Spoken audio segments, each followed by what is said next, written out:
Well, here is Tielemans, wide to this near side, looking for Meunier, but it's overhit straight out of play, which is a rarity from Yuri Tielemans recently, and it will be a throw into Wales with 5 minutes to play in the first half here on TalkSport 2. Harry Wilson with the early goal to give Wales the lead, but Kevin De Bruyne and Thorgan Hazard have resumed normal service for the home team, who have been so impressive under Roberto Martinez overall. Unbeaten in their last 29 competitive home games. Of course, England came here and lost by 2-0 during the Nations League. And the high ball is played forward again. And it's cleared away by Alderweireld.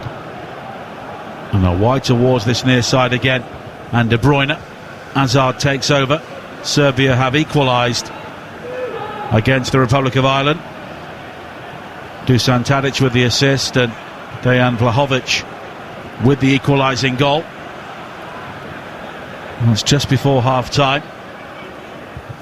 What do you make of Lukaku? I'm undecided about him. I can't make my mind up. We've watched his career. He done well for Everton, and then he goes Man United, and sort of... Well, United seemed to be the wrong club at the wrong time for him, didn't it? But you look at what he's achieved in Italy, and also with Belgium, then he's right up there, isn't he?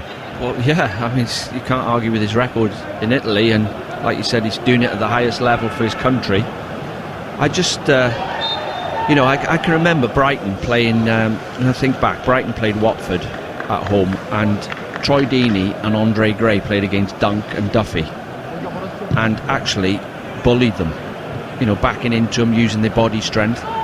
And then the following week Man United played him, and I thought Lukaku must have watched Match of the Day or watched the game and think I could do that. And he hardly made a run. He just didn't hold the ball up, he didn't put his body in him. And I thought, well, you're either not bothered or you want to be somewhere else. But so I can't make my mind up about him. Well, his record for Belgium is very good.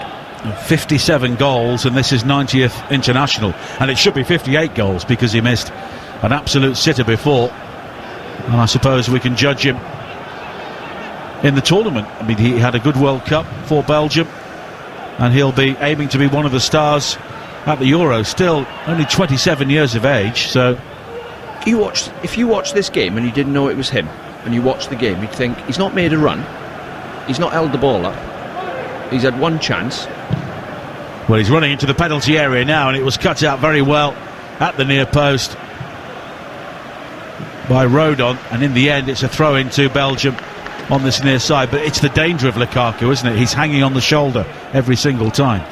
Yeah, I mean, Aguero makes a living doing that. He's the man that all the good moves. You've got to have a number 9 who's coming into the 6-yard box and finishing off the good moves. That's why they call finishers, because they finish the move off. But you've got to have someone who's prepared not to get involved in the build-up and be there when he should be there. Lukaku, you could say, is doing that, but when I watch him, I'm thinking you can do so much more. You're quick, strong. How many runs do you make? I'm counting. I bet he's made one run in 45 minutes.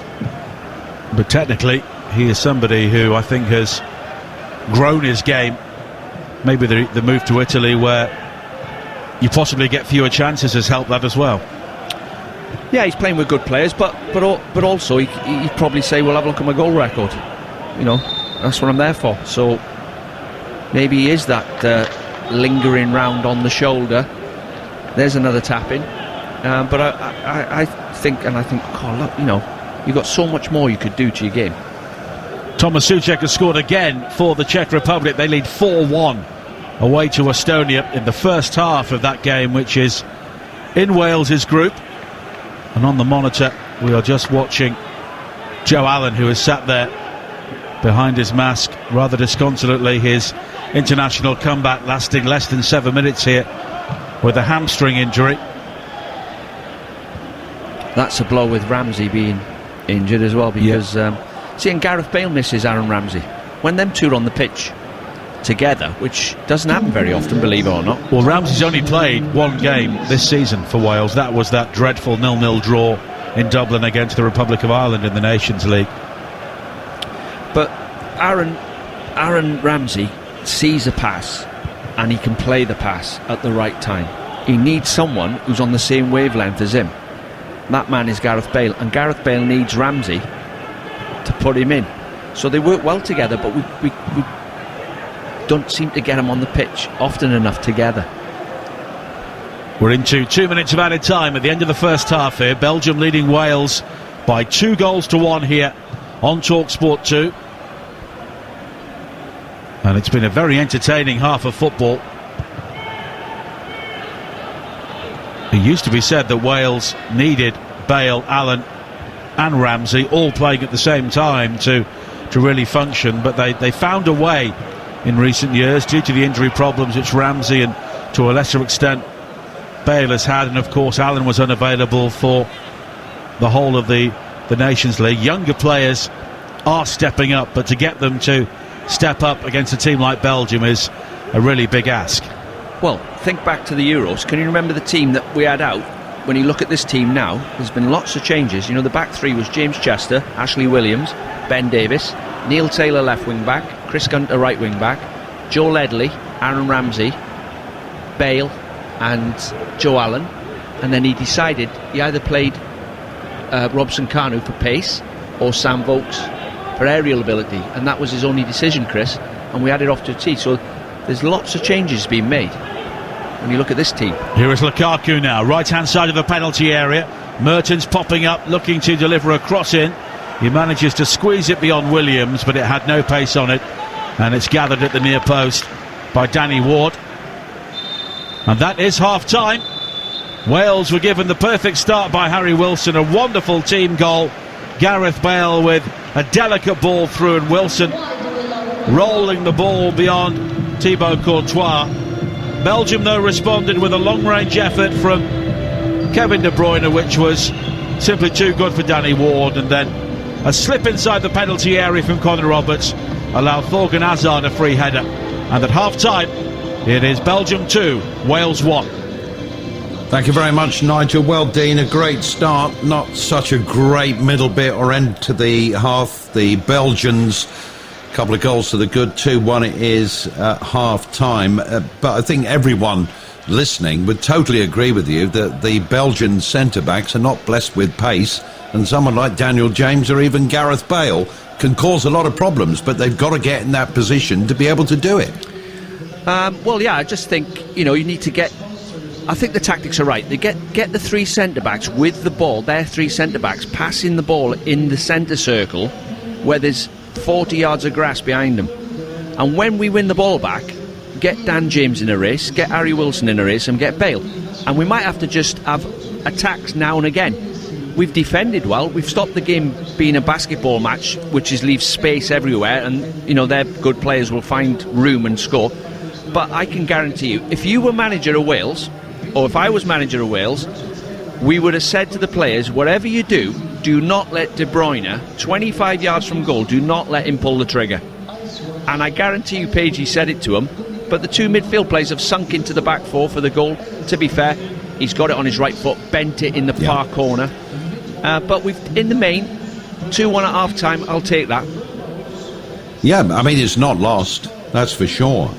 Second goal from Thorgan Hazard, free header, and it was a poor goal. But you know what, Dean, I thought that you were a little hard because humans make mistakes, and it was a mistake that allowed him to get a free header.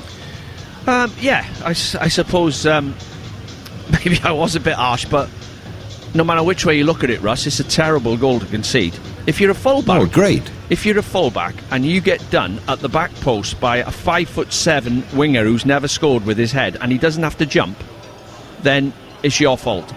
Simple. We do as many tactics as you like. We can make the ball, force it wide. Don't let De Bruyne get the ball in the middle of the pitch. Let him get it wide. He will cross it. There's 5 of you in the box. Mark, and he's slipped probably. He's probably slipped. I think. I don't think it's a foul, but it's a bad goal to concede. But apart from that, he's played well, Connor Roberts. Yeah. So I'm not. I'm just saying what I see. Yeah. Exactly. It sounded harsh, but you're there to do the job. And it was a mistake, and it was a bad goal to concede. Could have been worse. Romelu Lukaku missing from 2 yards out before they even scored their first.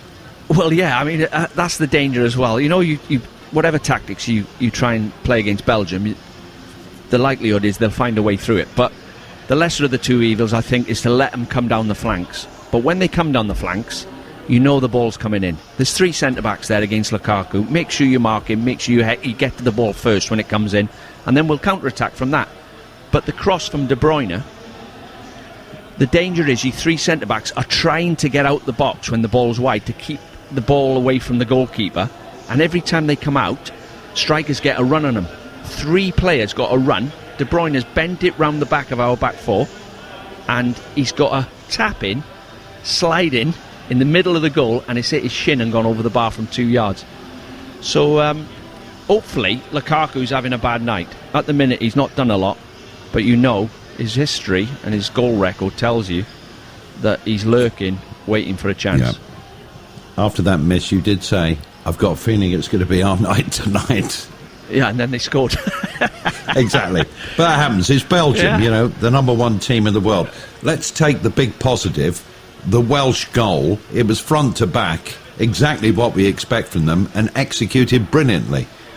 Well, yeah, and it just highlighted, you know, the Vertonghen, Vermaelen's lack of pace. And it's the tactics. I think Pagey, like I said, he could have played Kiefer Moore up the middle, but Kiefer Moore's a big target man who is mobile, but they could deal with him. What they can't deal with, them 3, is pace. And they're getting on a bit. Dan James is electric. Bale is electric. Harry Wilson's quick. And they just give and goes. And Harry Wilson, length of the pitch, played a 1-2. Bale, great layoff, put him in, and he slots it in the far corner. It was a great goal. Great start for us. Super We've lost Joe finish. Allen, Russ, but that's I a know, blow. that was such bad luck. Well, I know what he's like, and he would have been training, trying to get a starting place tonight, and he's obviously put it in training. Sometimes when you've had an injury and you come back, you use different muscles, and he's probably just done too much in training. 6 minutes he lasted. Now it's going to be crucial, isn't it, Dean, that for the Czech Republic game, fingers crossed, Joe Allen is going to be available. I'm going to go through the scores in the rest of the European qualifiers, but the Czechs out in front at the moment in their game, and if it doesn't change for Wales tonight, there's still the second half to go, but if it doesn't, it's a really important game next Tuesday in Cardiff, isn't it? Well, I don't think anybody gave us much chance in this game anyway, so that was going to be the big game all along. Saturday, I don't get it, the Mexico at home. I don't get that fixture at all, but it'll give Pagey a chance to have a look at some of the lads who haven't played and see, you know, if they can cope when we do eventually qualify, because we will. And the Nations League, that was also confusing to everybody, is now making sense, because if we don't finish in the top 2, we still get another crack of the whip. We might end up in a playoff and actually get to the World Cup that way, but because we've done so well in that Nations League. But as you said, Tuesday against the Czech, that was the game we thought, well, we've got to win that one. If we don't get anything out of this, we've got to win that one. Might win this one yet. Half time, Belgium 2, Wales 1, second half on the way. On DAB+, online, via the TalkSport app, and on your smart speaker. This is TalkSport 2 Live.